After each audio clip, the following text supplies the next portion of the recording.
gente, tudo bem com vocês? Eu sou a Gabriele Salina e o nosso vídeo de hoje é uma entrevista com o André Fischer, o diretor do Festival Mix Brasil. Eu tenho certeza que você vai gostar, então fica aqui.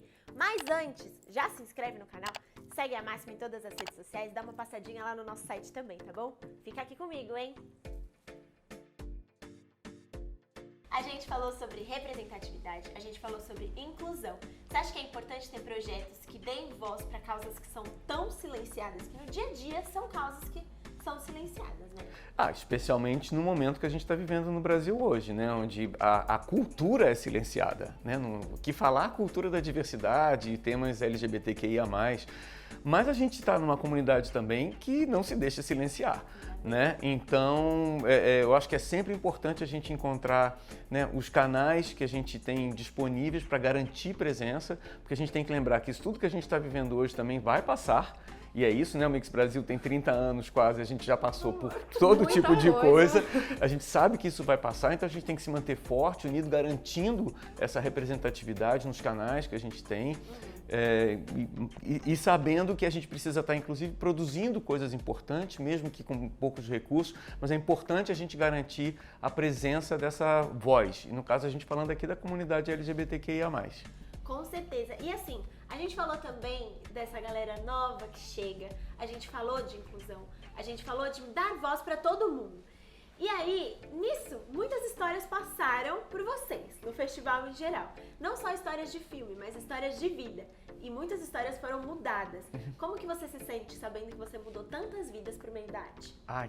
Você sabe que essa acho que é a parte mais bacana assim, do festival, quando a gente pensa nessa trajetória aí de tantos anos, não só de coisas pequenas, como você vê casais que se formaram nas filas do festival, mas histórias muito bonitas, né, de pessoas, né, mais jovens que encontraram, conseguiram força para viver a sua jornada, né, de assumir a sua identidade de gênero, orientação sexual, a partir desse encontro que acontece no festival, a partir de assistir coisas no festival e que tocaram a ela e as pessoas que estavam em volta. Eu acho que esse é o papel principal do festival. Mas, além disso, a gente ainda tem uma questão de ser um espaço para pessoas que estão querendo produzir, mostrar suas obras.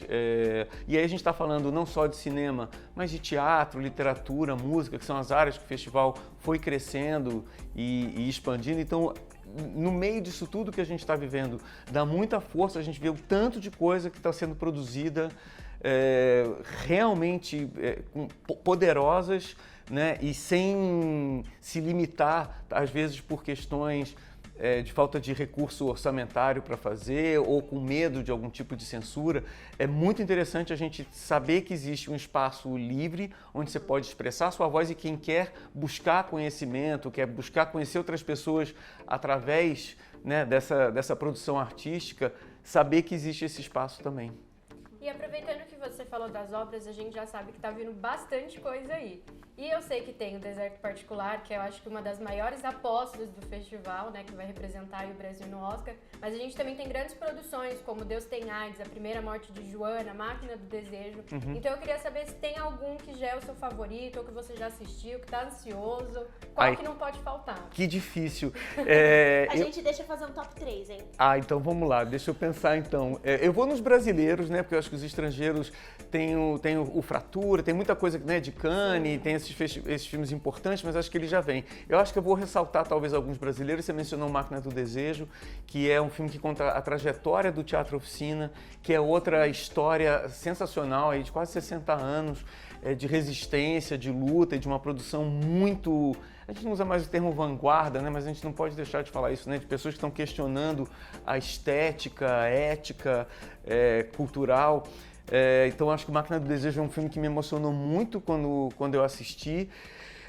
Tem um média-metragem que eu adoro que se chama Vênus de Nike, que é super alternativo. Bastante. É sensacional, que é sobre fetiche, né? E ele tem uma estética bastante original. E você mencionou o Deus Tem AIDS também, que eu acho que é um filme que é muito forte. Ele trata de uma questão dentro da própria comunidade LGBTQIA+, é muitas vezes jogada para baixo do tapete, que é a questão da AIDS, do HIV, né, da vida com HIV, e aí com um viés interessante que é a partir de pessoas que estão incorporando a questão da AIDS no seu trabalho artístico, que é coisa que a gente muito pouco vê.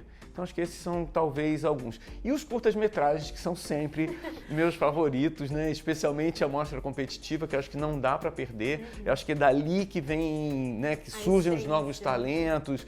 E esse ano a gente tem coisas esteticamente muito radicais, então eu acho que vale a pena sacar lá a mostra competitiva de curtas também. Quer escolher um curta? Já deixar de dica aí pro pessoal. Fica chato, porque como eles estão em competição... Pode fazer o top 3 de novo. Não, mas eles são 12, esse fica mais complicado. E tem essa questão hoje em dia, que acho que é muito importante também, que a gente, quando está falando de representatividade, a gente busca fazer, na hora de escolher, por exemplo, montar uma mostra competitiva, não só essas questões temáticas, estéticas, mas também de representatividade de determinadas identidades. Então a gente tem filmes de homens trans, de mulheres trans, de pessoas não binárias, de trans, né, de todos os tipos, gays e lésbicas, cis, então assim tem todo mundo. Tem tudo para todo mundo. Então a dica é: não percam. Não percam os curtas-metragens. André, pra gente poder finalizar, o que o público, que todo mundo pode esperar dessa nova edição aí do festival, que ainda não viram antes, uma novidade mesmo, assim, algo inédito? Olha, a gente vai fazer uma experiência esse ano, que é o primeiro passo para, né, ano que vem é a 30ª edição do festival, então vai ser uma edição comemorativa e hora também da gente pensar, né, qual o sentido, qual o formato, para onde que a gente vai nos próximos 30 anos. A gente vai fazer uma experiência interessante que vai poder ser vista pelo site do mixbrasil.org.br, que é você, na hora de escolher, a gente está criando 70 hashtags que você pode combinar e na hora de você escolher um tema que te interesse, por exemplo, sei lá, separação, poliamor, né, qualquer coisa, por exemplo, assim, o resultado vai vir com curtas, longas, peças de teatro, livros, música. Então vai ser muito interessante essa mistura de linguagens na seleção. Então é pegar, por exemplo, um público que vem interessado em teatro e oferecer para ele um curta-metragem, alguém que quer ver um longa mais comercial e de repente tem um livro que está falando desse tema também, que está fazendo parte de uma mesa de literatura. Então acho que vai ser uma experiência meio que inédita, a gente, né, dá uma chacoalhada aí na maneira de fazer a curadoria, de programar o festival. É um balão de ensaio aí para o próximo ano, vamos ver. Que aí a gente, eu acho que os próprios conceitos, né, com a coisa toda da migração para o digital do teatro, essas linguagens todas, ficaram muito, né, porosos os limites entre o que é cinema, o que é uma videoarte, o que é uma peça de teatro digital. Então a gente vai dar uma chacoalhada. É que é aquilo, né? O digital é bom, mas também a gente nunca pode deixar ali o físico de ir às salas, frequentar. Eu acho que isso é muito importante. Claro, e eu acho interessante você estar aberto ou aberta para novas experiências. Então uma pessoa que vai buscando, por exemplo, quero ver um filme um pouquinho mais comercial, de repente o algoritmo te sugere ver um espetáculo, por exemplo, que mistura linguagens, né? A gente teve umas experiências nas residências do que a gente fez no Mix Brasil esse ano, de espetáculos que trabalham outras linguagens, como realidade virtual e tal, misturando com teatro. Então, a gente está vivendo um momento de transformação do mundo, é bacana a gente estar com o espírito, a alma aberta para qualquer coisa e a gente faz uma curadoria, não é tão qualquer coisa assim, mas a gente vai propor essa nova maneira de assistir, por exemplo, um festival. Trazer novas experiências pro pessoal que tá assistindo. Propor, né, para quem estiver aberto. E é legal porque aí pra galera que já te acompanha há 30 anos, que já tá ali no festival há um tempão, é uma coisa nova. Pra quem tá chegando, que esse pessoal mais novo, tá super dentro ali. Exatamente. Já nasceu dentro da tecnologia, né? Exatamente. E já mais aberto para essas novas maneiras de assistir, de participar, né? Então, as coisas que a gente questiona é isso, como é que você torna mais interativa, por exemplo, uma sessão de cinema, né? Onde você consegue jogar o público. Essas são questões que estão colocadas e que a gente está pesquisando, logicamente, e que o Mix Brasil sempre conectado com essas, com as tendências todas, a gente, na verdade, busca estar um pouco à frente, né?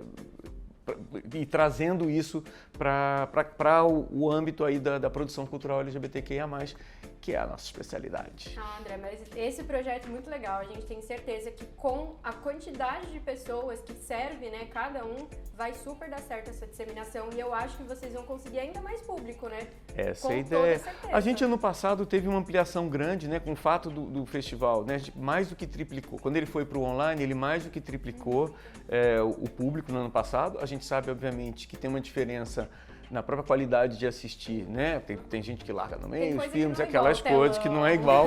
Então, esse ano que a gente está voltando realmente híbrido, vai ser muito interessante, né? Você poder ter a oportunidade de ir na sala, assistir junto com outras pessoas, sair e debater, e também ter a facilidade de assistir muita coisa de casa, porque às vezes facilita. Então, você não precisa dedicar uma noite inteira para sair de casa e ver um filme e voltar, a gente sabe que é isso. Você pode fazer isso um dia, no dia seguinte você assiste 3 de casa, vai no seu tempo. Tem um pouco pra todo mundo, né? Cada um escolhe o jeito que quer. Claro. Então, pra gente finalizar, como que participa do festival? Pra quem quer participar. Vamos lá.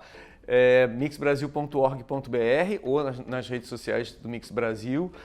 Ali você pode, né, ter as informações e ir para todas essas áreas que a gente está falando, ou em alguma das salas que o Mix Brasil vai estar aqui em São Paulo entre 10 e 21 de novembro. Toda a programação online está disponível para o Brasil inteiro, gratuitamente, assim como nas salas todas também. As entradas são gratuitas, mas aí vale chegar um pouquinho mais cedo, porque costuma lotar. Essas salas aí de cinema? Aqui em São Paulo a gente está espalhado pela cidade, então a gente vai estar na Paula Herói, no Centro Cultural da Diversidade, no MIS, no Cine Sesc, no Centro Cultural São Paulo, então está espalhado pela cidade também. Legal, tudo lá no site, as informações. mixbrasil.org.br. Fechou então. André, muito obrigada em nome de toda a nossa equipe. Se você quiser se despedir da nossa editora, deixar um beijo pra todo mundo, um convite pra todo mundo, pode ficar à vontade. Eu que agradeço aqui, né, é sempre bom a gente poder falar sobre questões relacionadas à diversidade, LGBTQIA+, é sempre importante esse espaço, eu agradeço a vocês e chamando todo mundo para o festival. 10 a 21 de novembro, a gente começa essa jornada, né, porque o Mix Brasil em 2022 está começando agora no Mix Brasil de 2021. Já tá aí, né? Já tá aí. Gente, é isso. Espero que vocês tenham gostado. Um beijo e até a próxima. Tchau, tchau, gente. Até a próxima.